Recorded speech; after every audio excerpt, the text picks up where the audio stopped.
అట్లా భేదోపాయం దండోపాయం రెండే. బెదిరించడం దండించడం అంతే. బెదిరించడం దండిస్తాం అంటాం.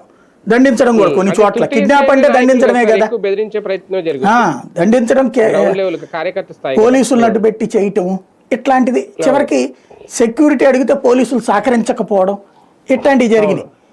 కాకపోతే మేబీ వాళ్ళిద్దరి తిరుగుబాటు బాగా కలిసి వచ్చినట్టుంది. అప్పుడు ఎవరు మన దాని పేరేంటది, తిరుపతిలో జరిగిన ఎన్నికల సందర్భంలో పోరాడారు కదా వాళ్ళు. ఓడిపోయి ఉండొచ్చును కానీ ఫైనల్గా పోరాడటం అనేది ప్రారంభించారు వాళ్ళు. బస్సులో నుంచి కార్పొరేటర్లను లాక్కెళ్ళటం లాంటి సంఘటనలు చూసాం కదా. పోలీసులే దగ్గరుండి లాక్కెళ్ళేందుకు సహకరించడం లాంటివి. తునిను ఈ రెండు చోట్ల అరాచకమే చేశారు పబ్లిక్ గా. ఆ అరాచకాన్ని పోలీసులు సమర్థించారు, ప్రజాస్వామ్యాన్ని చంపేశారు అక్కడ. అట్లాంటి సంఘటనల్ని కూడా మీడియా ఘన విజయం సాధించారని రాసుకొచ్చింది, కానీ అది తప్పని రాయలా.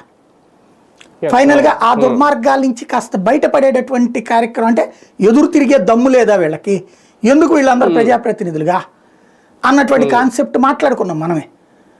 ఇవాళ వాళ్ళలో తిరుగుబాటు వచ్చింది. ఎందుకు మేము లొంగాలి, మీకు ఎందుకు భయపడాలనేటటువంటి పాయింట్ వచ్చింది.